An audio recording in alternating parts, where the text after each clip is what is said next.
오늘은 로마서 강의 마지막 번입니다. 71번째인데요. 우리 한 2년여 동안 우리 로마서 강해를 해왔습니다. 오늘은 마지막인데 우리 함께 아까 나원창 권사님 읽으신 것을 다시 한번 우리가 읽으면서 하나님 말씀을 듣도록 하겠습니다. 우리 16장 25절 다시 한번 다 함께 봉독합니다. 시작. 나의 복음과 예수 그리스도를 전파하면 영세전부터 감추어졌다가.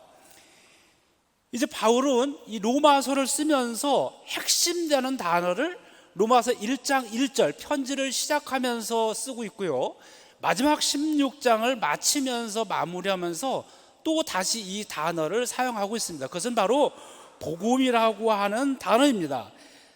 나는 하나님께서 나를 부르셨는데, 하나님께서 나를 부르신 것은 목적과 이유가 있어서 부르셨는데 그것은 바로 복음을 전하기 위함이었다. 그리고 하나님께서 나를 부르신 이 복음을 위해서, 복음을 전하는 데는 내 생명도 조금도 아깝게 여기지 않고 지금까지 살아왔고, 마지막에는 이 복음을 끝까지 전할 수 있고, 로마에 있는 여러분들에게도 지금은 이 서신으로나마 복음을 전할 수 있도록 해주신 하나님께 감사, 영광, 찬양을 돌립니다 라고 하면서 이 로마서를 지금 마치고 있습니다. 여기 그런데 보니까 나의 복음과 예수 그리스도를 전파함이라고 얘기하고 있습니다.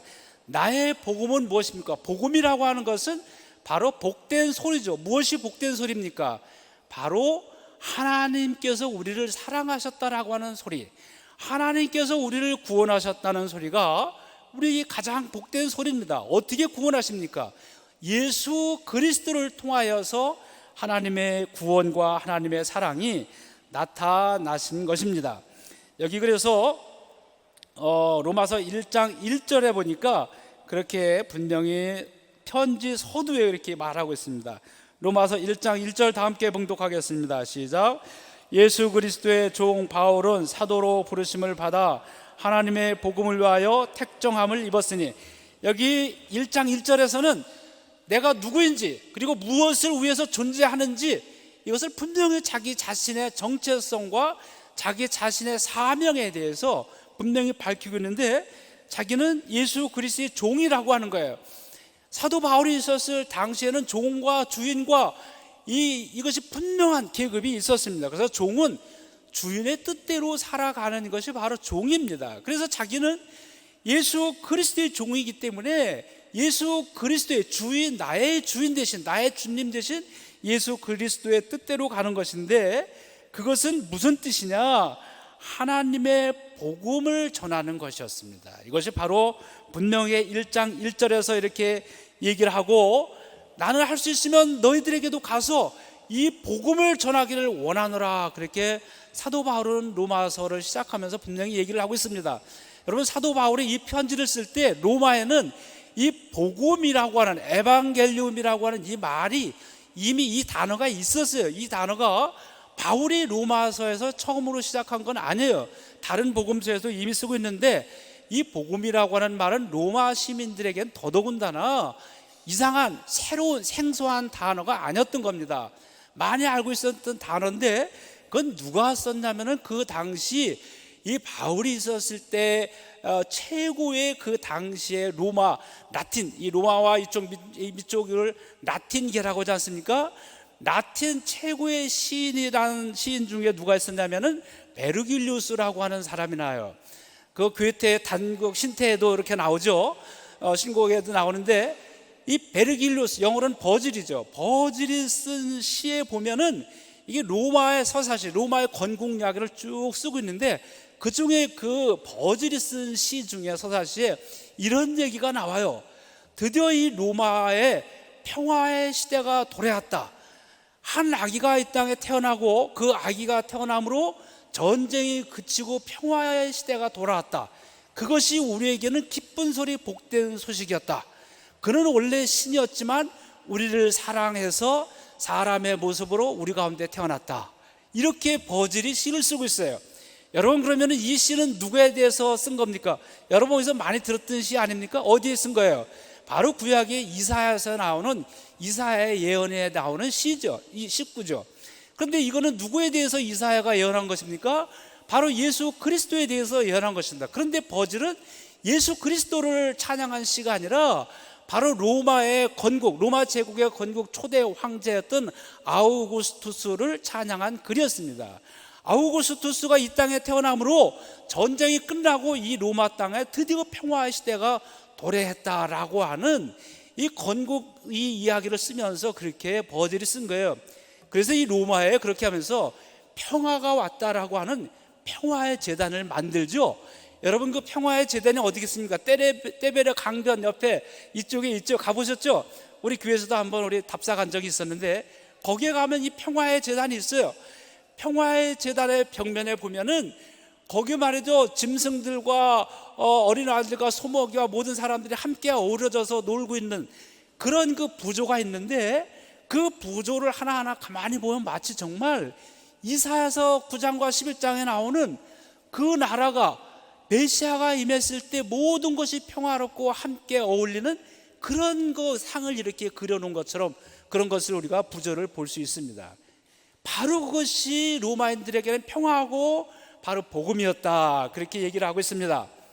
그런데 여러분, 이 로마는 이렇게 복음이라고 하는 것이라고 하면 바로 로마의 황제인 이 바로 아우구스투스를 말하고 있는 이 시대에 이 로마인들에게 편지를 쓰면서 그 복음은 거짓 복음이다, 정말 참된 복음을 내가 너희들에게 전하겠다라고 하면서 이 복음을 내가 너희들에게 전하고 싶다면서 이 편지를 쓴 거예요. 그 복음은 뭐냐면 창세전부터 감추어졌다가 모든 선지자들을 통해서 알려기 시작했고, 나도 이 복음을 너에게 전했고 그 복음은 바로 예수 그리스도다, 이렇게 바로 바울은 로마서를 통해서 이야기를 하고 있습니다. 그리고 이 복음을 전하기 위해서 우리가 알고 있었지만 바울은요, 사방 온 땅을 다니면서 그가 복음을 전했어요. 다른 사람과 비교할 수 없이 많은 복음을 전하는데, 복음을 전하면서 헐벗고 굶주리고 매도 맞고 정처도 없고 그렇게 남에게 쓰레기, 만물의 쓰레기 취급을 당했다, 이렇게 얘기하는데, 이런 취급을 당하면서도 복음을 전했습니다. 우리가 잘 아는 대로 바울은 아주 가진 것이 많은 사람이었어요. 학문이 좋았고요, 가문이 좋았어요. 집안에 또 재력이 아주 튼튼했습니다. 그래서 태어나면서부터 로마 시민권을 가지고 있었어요. 태어나면서부터 로마 시민권을 가지고 있는 것은 로마에 대단한 기여를 한 사람이거나 어느 방향으로 됐든, 그리고 돈을 많이 세금을 냈다거나 이런 사람들에게 주는 시민권이었어요. 근데 바울은 태어날 때부터, 나기도 전부터 로마 시민권을 가지고 있었으니까 학문과 가문과 재력과 또 그 모든 것들이 아주 하나도 빠짐없이 완벽하게 갖춘 사람이 바로 바울이었던 거예요. 그런데 어느 날 예수 그리스도를 만나고 예수님께 사로잡힌 다음에 예수님께서 나의 복음을 전해라고 하는 그 명령을 받은 다음부터는, 여기 사도로 택장함을 받았다고 그랬잖아요. 사도로 택장함을 받고 이렇게 살았는데, 아니 도대체 바울 선생님, 우리 바울 선생님께서 무엇이 부족해서 이 세상 사람들이 다 부러워하는 것, 이 모든 것들을 가지고 있는데 이 모든 것들을 다 버리고 무엇 때문에 복음을 위해서 그렇게 평생을 살아오셨습니까? 이렇게 사람들이 말을 하자 그가 이렇게 답변을 했어요. 고린도 교회에 보내는 편지에 이런 말을 썼습니다. 고린도전서 9장 16절입니다. 고린도전서 9장 16절 다 함께 봉독합니다. 시작. 내가 복음을 전할지라도 자랑할 것이 없음은 내가 부득불할 일임이라. 만일 복음을 전하지 않으면 내게 화가 있을 것이로다. 여기 지금 분명히 얘기하는데, 내가 이렇게 복음을 많이 전했는데 여러분, 제가 자랑할 거 하나도 없습니다. 저는 이 복음을 내가 할 수 없이, 부득불 할 수 없이 내가 했다라고 하는 거예요. 근데 왜 할 수 없이 하느냐? 이 복음을 전하지 않으면 내게 화가 있을 것이로다. 더 쉬운 말로 하면요, 우리가 그러잖아요. 당신 왜 뭐가 부족해서 이걸 하고 있습니까? 그러면은 이게 내 운명인가 봐요, 내 팔자인가 봐요. 우리가 하는 이런 소리를 하는데, 바로 여기 바울이 그런 비슷한 고백인 거예요. 자기 고백. 내가 이거를 하고 싶어서가 아니라 이거를 하지 않으면 내 몸에 화가 미치는 거예요. 내 몸에 열병이 생긴다 이 말이에요. 왜 그래요? 하나님께서 어느 날 자기를 부활하신 예수 그리스도께서 그날도 오히려 예수 믿는 사람들을 잡아 죽이려고 교회를 핍박하려고 칼을 빼들고 가고 있었는데 어느 날 길에서 그냥 부활하신 예수님을 만난 거예요. 그래서 말을 타고 가고 있다가 이 길에서 그냥 놀라서 말이 거꾸라지고 이 말에서 떨어진 거예요. 그리고 나서 예수님을 만난 거예요.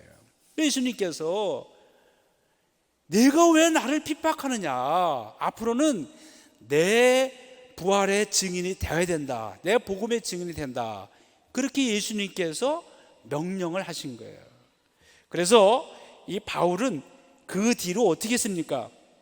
여기 사도행전 20장 24절에 보면 바울이 1차, 2차, 3차 모든 전도 여행을 마치고 그가 고별 설교를 하는데, 고별 설교의 한 대목입니다. 함께 우리 봉독하겠습니다. 시작. 내가 달려갈 길과 주 예수께 받은 사명 곧 하나님의 은혜의 복음을 증언하는 일을 마치려 하면은 나의 생명조차 조금도 귀한 것으로 여기지 아니하노라. 여러분, 내가 달려갈 길, 주 예수께 받은 사명, 그 길을 위해서는 내가 자기 생명도 아깝게 여기지 않냐고 자기의 인생 모든 것을 여기에 올인해서 살아왔는데, 그것은 뭐냐면 하나님의 은혜의 복음을 전하는 일, 하나님의 은혜의 복음을 증언하는 일을 하기 위해서는 자기의 달려갈 길을 끝까지 달려왔고 이 일을 마치는 데는 조금도 몸을 사리지 않냐고 자기의 생명조차 조금도 귀한 것으로 여기지 않냐고 살아왔다라고 하는 거예요. 이거를 전하지 않으면 자기에게 화가 생겨요. 자기에게 열병이 생기는 거야. 할 수가 없는 거예요, 그냥. 여기 어떤 분들 보니까 우리 노래하시는 분들도 이렇게 참 다른 일 이거 하다가 나중에 또 나이가 많이 드셔서 또 노래하시는 것을 제가 봤는데, 그분들 보니까 그런 얘기를 해요. 아유, 이거 다 먹고 살 수 있게 됐는데도 이거 안 하면은 제가 평생에 한이 맺히는 것 같아서 다시 노래하러 왔습니다. 이제 그런 얘기를 제가 간혹 듣습니다만은 바울이 그런 거예요. 이거 전하지 않으면 자기는 살아갈 수가 없는 거예요. 자기의 존재 자체는 복음을 위해서 택정하고 부르심을 받은 존재이기 때문에 할 수 없다는 거예요. 이런 고백인 거예요. 여러분, 우리 교회 주부에 보면 3대 비전이 여기 세 가지 비전과 표가 있어요. 복음에 사로잡힌 교회, 성령이 인도하시는 교회, 땅끝까지 찬양하는 교회. 첫 번째, 복음에 사로잡힌 교회예요. 저는 여러분 처음에 1994년도에 우리 감리교회 이탈리아 선교사를 받고 이곳에 왔어요. 그리고 1년 동안 잘했어요. 1년 만에 어려운 일을 당하면서 한국으로 가야 되겠다 생각하면서 한국으로 철수하려고 그랬어요. 근데 하나님께서는 가는 길을 막으셨어요. 막으시고 이곳에 강권적으로 이곳에 남아있게 하시고 이 로마 연합교회를 세우신 거예요. 그렇게 하시면서 하나님께서 주신 비전이에요. 강권적으로 내가 이 교회를 세웠는데, 이 교회는 바로 이 로마 연합교회는 복음에 사로잡힌 교회가 되어야 된다. 바로 여기 고린도전서 9장 16절, 복음을 전하지 않으면 내게 화로다. 복음과 함께 살아갈 수밖에 없는 운명, 하나님께 사로잡힌 운명, 그것이 바로 이 로마 연합교회의 창립이고 이 로마 연합교회의 탄생인 거예요. 교회라고 하는 것이 무엇입니까? 바로 우리들이 아닙니까? 여러분의 삶, 여러분의 존재는 복음과 함께 살아가지 아니하면 있을 수 없는 인생이고, 복음과 함께 살아가지 않는다라고 한다면 무의미한 인생입니다. 여러분들이 복음과 함께 하지 않는다라고 한다면 내가 나중에 와서 노래를 부르고 이것이 다행히 소리가 터져서 잘한다 할지라도 그것이 무슨 소용이 있겠습니까? 복음과 함께 하지 아니한다면, 예수 그리스도가 우리 삶의 중심에 계시지 아니한다라고 한다면 이 모든 것들은 헛되고 무의미한 것입니다. 바로 사도 바울이 그렇게 고백하고 있습니다. 그런데 이것은 더 이상 사도 바울의 고백만이 아니라 바로 로마에 있는 2년여 동안 로마서를 우리가 듣고 고백한 우리 모두의 삶이 되는 것입니다. 여기 사도 바울이 그렇게 얘기했죠. 우리 빌립보서 3장 8절에도 우리 그렇게 얘기했습니다. 빌립보서 3장 8절 시작. 내가 그를 위하여 모든 것을 잃어버리고 배설물로 여김은 그리스도를 얻고. 여기 바로 복음을 위해서 살아가고 예수 그리스도가 바로 복음이고 나에게 가장 복된 소리인데, 예수 그리스도를 내가 함께 그리스도와 더불어 살아가고 내가 그리스도를 얻고 살아감으로 말미암아 그런 거라고 한다면, 내가 여지껏 자랑스럽게 여기고 있던 모든 것들, 이 학문과 가문과 이 로마 시민권과 그리고 이 사내들인의 이 회원, 이 모든 것들을 다 버렸다. 배설물처럼 버렸다 이거예요.